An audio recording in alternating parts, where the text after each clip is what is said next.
Bonjour, bienvenue dans la série Science or Not Science. Alors, nous avions vu la structure en poupée russe de la physique et des théories physiques qui s'ensuivent. Donc, nous allons maintenant détailler un peu plus les différents exemples pour montrer cette structure. Alors, nous n'essaierons pas d'être exhaustifs parce qu'il y a beaucoup de théories et de lois et de domaines en physique, mais ça montre bien la complexité de cette structure. Alors, on peut tracer un tableau où on donne une taille caractéristique, puisque typiquement, c'est lié aux échelles. Les entités, c'est-à-dire les objets qui sont manipulés à cette échelle, et les domaines physiques ou théoriques qui sont concernés. Alors, pour des tailles de l'ordre du milliardième de mètre, voire inférieur, donc ça c'est vraiment très très très petit, on retrouve les particules élémentaires telles que les protons, les neutrons, les électrons et bien d'autres particules, telles que les quarks, des gluons, etc. C'est typiquement le domaine de la physique des particules, de la théorie quantique des champs, de l'électrodynamique quantique et de toute une série d'autres théories, comme la chromodynamique. Ensuite, vous avez les tailles typiquement, donc c'est jamais des valeurs fixes et absolues, hein, c'est des ordres de grandeur, inférieurs à 1 millionième de mètre, donc inférieur au micron. Vous avez les noyaux et les atomes.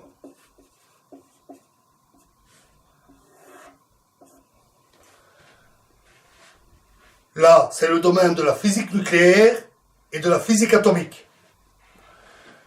Pour des tailles typiquement supérieures au micron, vous avez les molécules.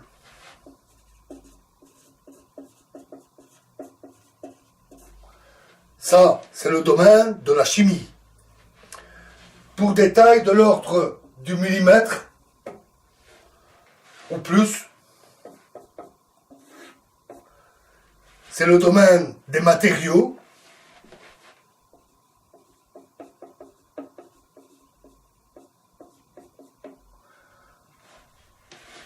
Des diverses substances, des fluides, des gaz, etc. Ça, c'est le domaine de la physique statistique, de la thermodynamique, de la physique des matériaux, de la cristallographie, de la mécanique des fluides, etc. Ensuite, vous avez des dimensions, des tailles de l'ordre du millimètre au kilomètre. Ça, on pourrait qualifier ça du domaine des objets ou des matériaux structurés, tels que des constructions humaines, des roches, des strates géologiques ou des montagnes, etc. C'est typiquement le domaine de la résistance des matériaux, ou de la géologie, ou de la géophysique. Ensuite, vous avez des tailles de l'ordre du million au milliard de kilomètres. Pour ces tailles-là, vous avez des objets tels que le Soleil, les planètes.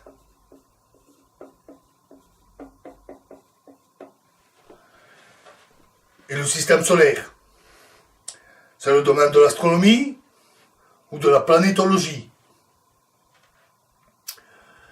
Ensuite, vous avez des échelles, on va noter M du milliard à des milliards de kilomètres. Donc là, ça commence à devenir vraiment très très grand. Vraiment très très grand. Là, vous avez les galaxies et toutes les grandes structures telles que les amas, les superamas, etc. Ça, c'est typiquement, là aussi, le domaine de l'astronomie et le domaine de l'astrophysique. Ensuite, vous avez des dimensions de milliards, de milliards, de milliards de kilomètres. Oui, des milliards, de milliards, de milliards de kilomètres. Ça, c'est l'univers. Au moins tel que nous le voyons. Il pourrait être beaucoup plus grand. Et ça, c'est le domaine de la cosmologie. Donc voilà, comme vous voyez, nos poupées russes, il y en a quelques-unes qui sont emboîtées les unes autour des autres. À ces situations, il faut parler des cas intermédiaires. Alors, nous avions déjà dit qu'on devait pouvoir déduire ce qui se passe d'un niveau n plus 1 à partir d'un niveau m. Mais parfois, les niveaux ne sont pas collés les uns contre les autres. Ils ne se superposent pas. Il peut y avoir des zones plus difficiles d'accès. Je vais donner deux exemples. Par exemple, le domaine des plasmas à très haute température. C'est typiquement l'état de la matière, qu'on appelle parfois le quatrième état, que l'on retrouve au centre des étoiles, ou même dans l'étoile tout entière en fait, et également le domaine de la fusion thermonucléaire contrôlée. Vous avez peut-être déjà entendu parler du projet ITER, qui cherche à contrôler la fusion, ou également des projets ou des laboratoires qui font de la fusion thermonucléaire dite inertielle. C'est typiquement ce domaine-là. Et la fusion est un domaine d'avenir, très difficile à maîtriser, mais qui, s'il aboutit, permettra d'obtenir une énergie propre, ou peu s'en faut, abondante, très abondante, et pratiquement ad vitam aeternam. Dans le domaine des plasmas à très haute température, les atomes ont tous leurs électrons qui sont arrachés suite aux collisions violentes dues à la très haute température. Ça donne des mélanges très complexes de divers noyaux d'atomes avec des électrons qui se baladent un peu partout, des rayonnements électromagnétiques, et le tout avec des vitesses et des énergies très élevées. Ce sont des milieux extrêmement compliqués.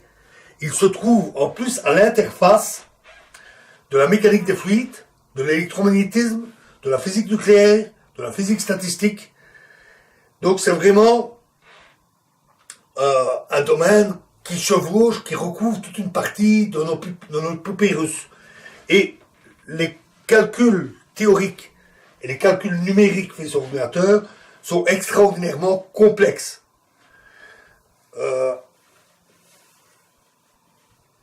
Parce que les calculs doivent se faire au niveau atomique et un plasma typique contient des milliards d'atomes. Donc ça fait des calculs extrêmement difficiles qui nécessitent des ordinateurs extrêmement puissants. Un autre domaine qu'on pourrait qualifier un peu plus proche de nous, qui ne nécessite pas des températures, parce que les plasmas à haute température, on fait facilement dans les millions de degrés, ou déjà dans les milliers de degrés, mais enfin, c'est pas vraiment la température habituelle. Un autre domaine qui est peut-être un peu plus proche de nous, c'est le domaine mésoscopique. Alors, le domaine mésoscopique est celui qui se situe entre le microscopique et le macroscopique. Le domaine microscopique, c'est celui des atomes, des molécules. Et le domaine macroscopique, c'est le domaine des matériaux à notre échelle.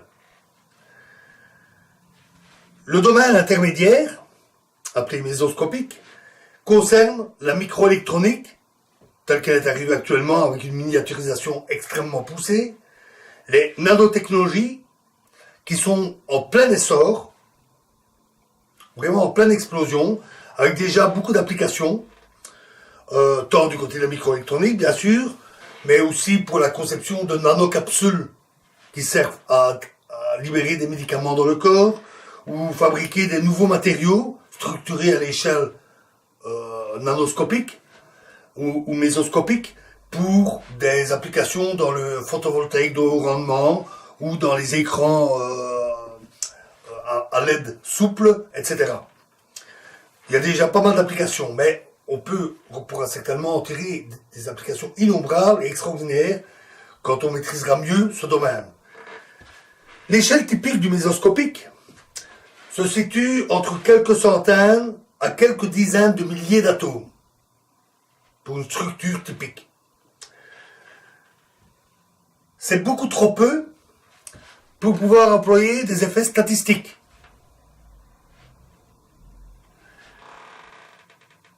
Donc, les lois qui décrivent chaque atome sont indispensables. On doit faire appel à la mécanique quantique. À cette taille-là, de quelques centaines d'atomes, les effets quantiques sont prépondérants. Mais les calculs sont affreux. Rappelez-vous ce que nous avions dit sur les grands nombres. Quelques centaines ou quelques dizaines de milliers d'atomes, c'est un calcul épouvantable. Il faut appeler des techniques d'approximation élaborées et des calculs numériques très lourds. Il y a une anecdote assez amusante à ce sujet. Il y a déjà quelques années, des ingénieurs, des physiciens, des informaticiens travaillaient sur un projet où ils voulaient concevoir des pouilles quantiques, c'est-à-dire des micropuces avec des structures larges de quelques dizaines d'atomes à peine, dans lesquelles des électrons peuvent être piégés et où les effets quantiques sont prépondérants et qui ont des applications en microélectronique ou en nanoélectronique. Mais il fallait pouvoir calculer les structures à créer. Donc les physiciens et les informaticiens développèrent du calcul numérique très puissant pour calculer ce qui allait se passer. Et après un long moment de temps de calcul, l'ordinateur sortit enfin les chiffres avec les résultats. Très fier, il montrait ça à un ingénieur qui regardait les chiffres. Il était impressionné, mais il dit, bon, d'accord, maintenant on sait que l'ordinateur a compris. Maintenant, j'aimerais bien comprendre moi aussi. C'est bien beau de faire du calcul numérique, mais il faut encore pouvoir en faire quelque chose. Et si on a des millions de configurations possibles pour la puce microélectronique avec les puces quantiques, on ne va pas faire des millions de fois les calculs. Donc il faut pouvoir présenter les résultats sous des formes graphiques très élaborées, avec des images, des graphiques, des règles empiriques qui peuvent alors être utilisées pour dire il faut construire des puits plus petits ou plus larges ou plus serrés, etc. Donc, arriver à calculer n'est pas suffisant, il faut encore présenter les résultats de façon à ce que ça soit exploitable.